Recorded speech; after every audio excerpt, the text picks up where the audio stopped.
Hello students, myself Professor Ankur. I welcome everyone for the GATE theory session on analog circuits. Today we are going to cover an important topic from multi-stage amplifier. This is our third session on multi-stage amplifier. Let's start with the session now.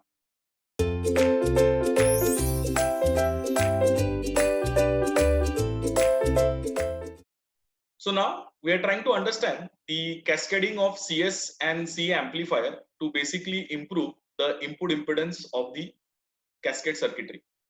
So if you observe, there are two networks shown here.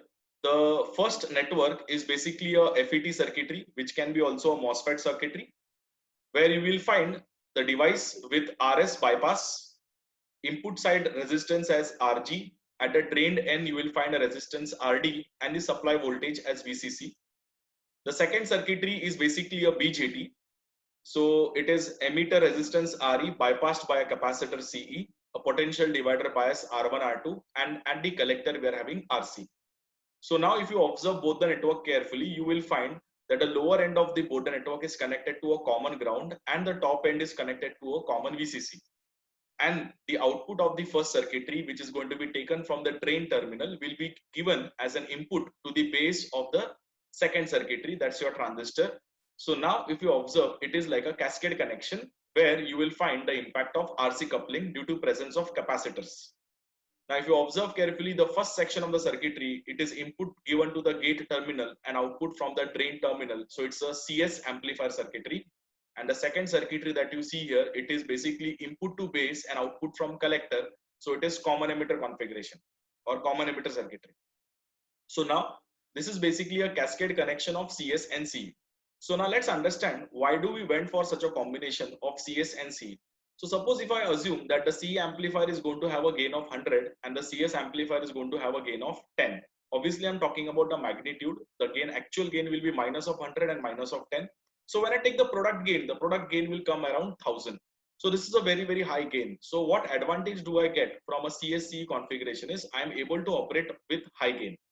Now, the second advantage that I get from the circuitry is if you observe the first stage of the circuitry, the first stage is basically an FET circuitry.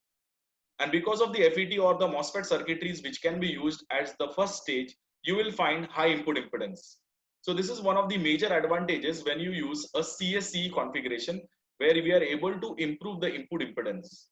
Now when we talk about a total small signal gain AVT, which will be defined as AV1 into AV2, the value will be minus of GM1 into RD, where GM1 is the transconductance for the first circuitry, into the gain of the second circuitry, which is going to be minus of GM2 into RC, where GM2 will be the transconductance of the C circuitry.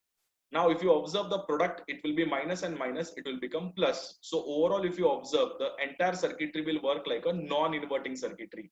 So the output will come in phase with respect to the input. Whereas when you talk about individual stages, they will work like inverting amplifiers.